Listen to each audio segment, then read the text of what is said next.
Hello class 9th. Today in this video we will continue chapter 12, that is your skin. Okay, and we will discuss about the different derivatives of the skin.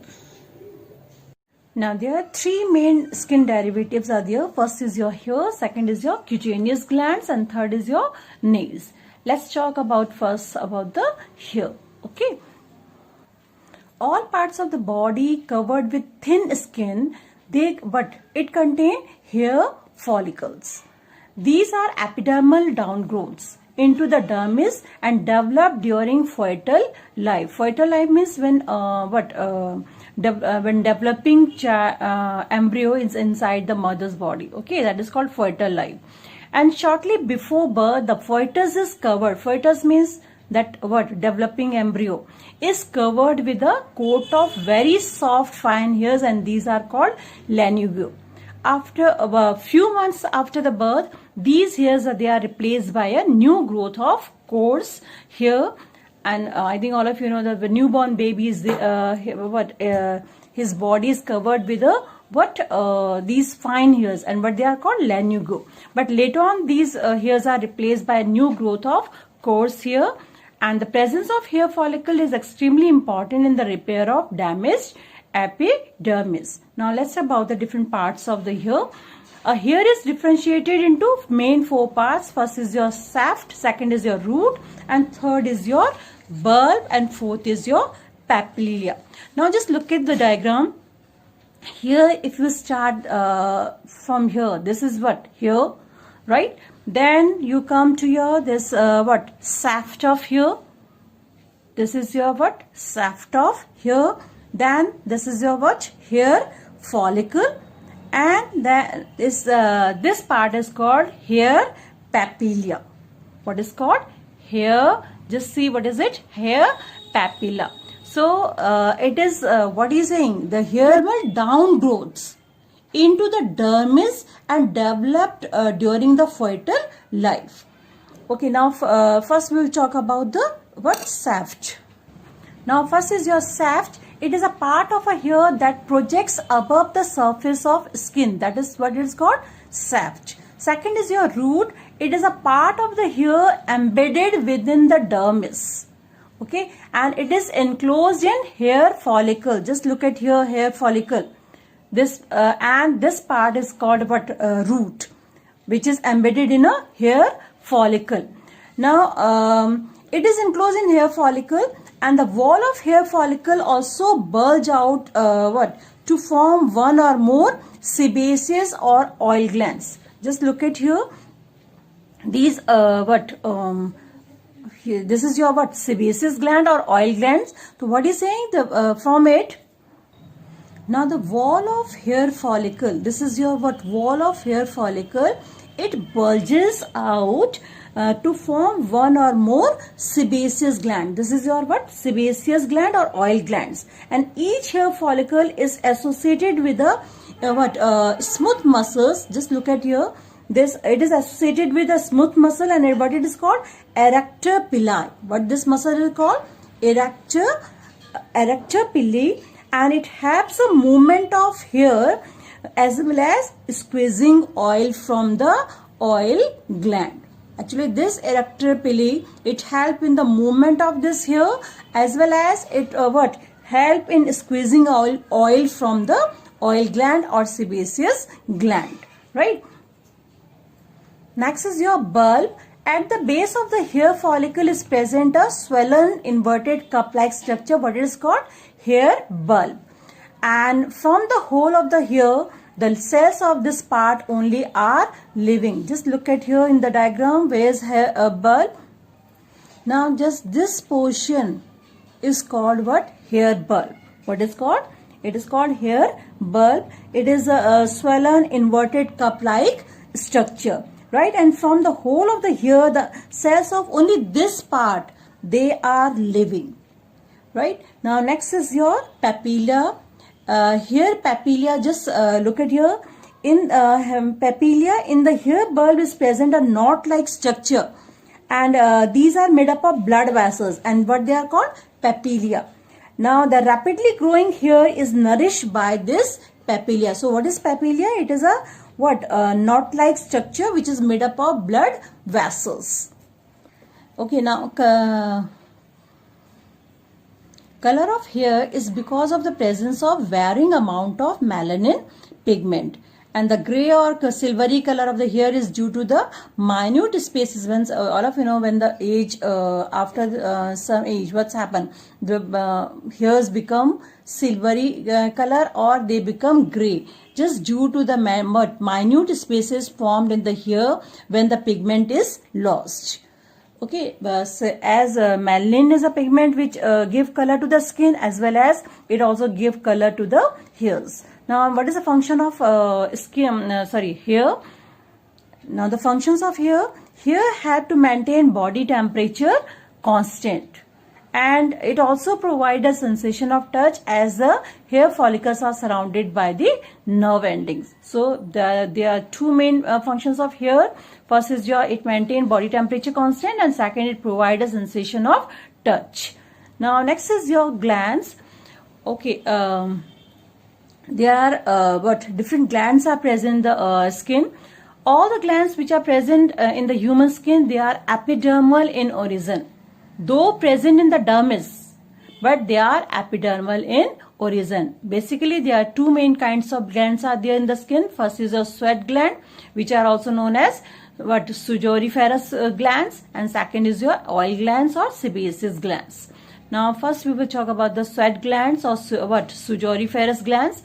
They are highly coiled glands, and they are present in the deeper layers of the dermis. And the sweat glands, they open on the surface of epidermis through a long duct as a small sweat pore. Now just look at the figure. Here this is a duct of sweat gland, and these are sweat glands. These are highly coiled glands, and which open through this sweat pore, right? This one is your sweat pore. And here, while your sebaceous gland is open in the skin through the same where the hair comes out from the skin, right? Now this the sweat glands open on the surface of epidermis through the long duct as a small sweat pores.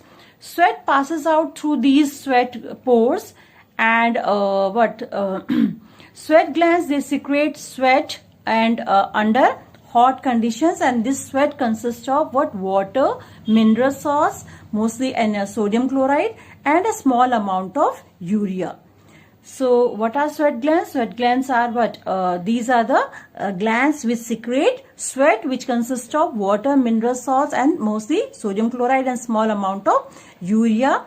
And sweat glands also help in the process of excretion, because they are excreting or removing some small amount of urea and salts and minerals, okay, and excess water. So they help in process of excretion and also help in regulation of body temperature. Why? How? Because as evaporation of sweat causes cooling effect. That's why it helps in regulation of body temperature. And in our body, about 2 million sweat glands are believed to be present. Next is your sebaceous gland or oil glands. These glands, they secrete an oily secretion, what it is called sebum. And what is the function of sebum? It lubricates the hair and makes it oil and water proof, and it also prevents the skin from drying. Now next is there are some common problems of sebaceous gland. These problems occur due to either inflammation of sebaceous glands or enlargement of sebaceous glands or infection of sebaceous glands. Now first problem is your acne. It is an inflammation of sebaceous glands at puberty because of the excessive secretion of sex hormone. Actually, puberty is a attainment of sexual maturity is called puberty. So it especially in girls, it start at the age of 11 or 12 or 13 years, okay, and in boys it start at the age of 11 years. So at this time, what's happened? So many sex hormones they are secreted, and because of the excessive secretion of sex hormones during puberty, what's happened? These sebaceous glands they they swell up, and this is called what? Acne. Now next is your blackheads. It is an enlargement of sebaceous glands because of the accumulation of sebum. Actually, what's happened when sebum is accumulated means collected in these sebaceous glands, then these sebaceous glands become enlarged. Okay, and they grow in size, and then it is what's happened then? This melanin and oxidized oil, they give it a black color, and that's why they are called what? Blackheads.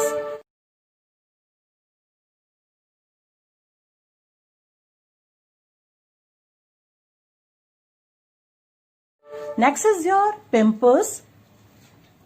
Pimples, it is an infection of sebaceous glands by the action of certain bacteria, which get nourishment from this sebum, that is that oily secretion, and it results in the formation of boils and pimples.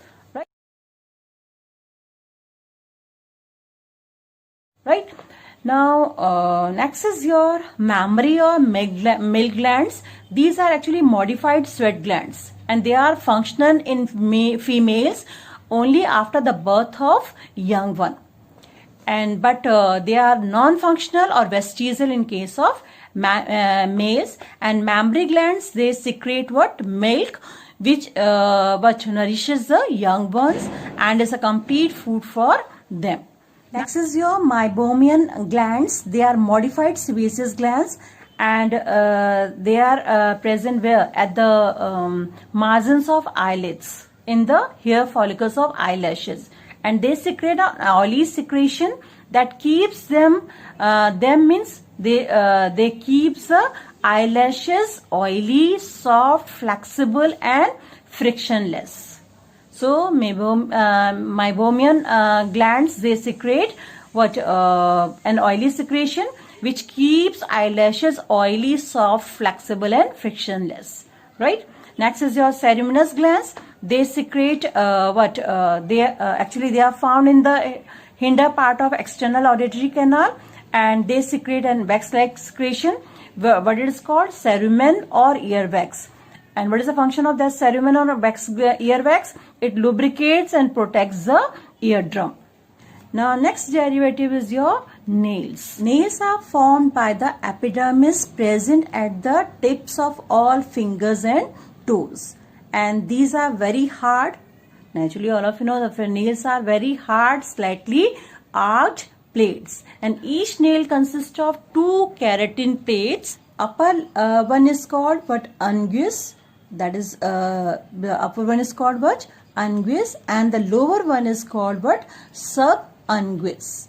And below the unguis, the dermis is richly supplied with blood that imparts pink color to it, and it is also it is known as what? Nail bed.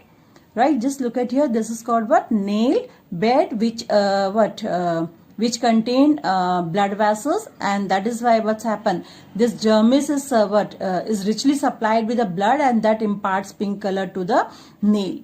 Now it is known as nail bed. Okay, at the base of the nail root is formed by the invagination of epidermis, and it provides keratin for the growth of the nail. Now what is the function of nails? Nails are very hard structures that are protective in nature. Right?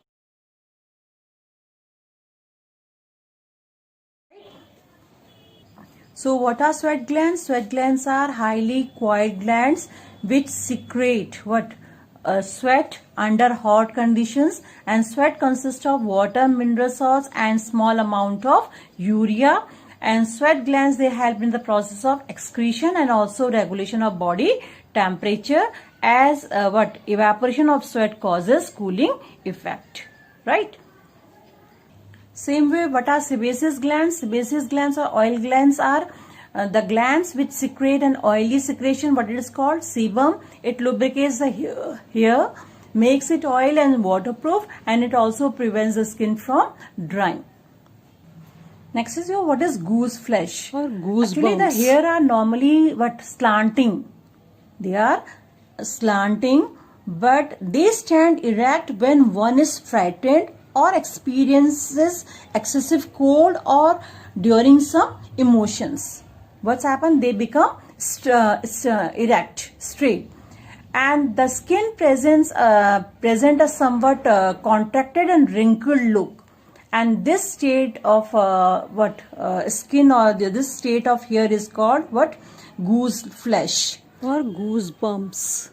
This is brought about by the hormone that is called adrenaline hormone, which is secreted by adrenal gland or epinephrine through the action of muscle erector pili. Now, thank you, children, and Happy New Year.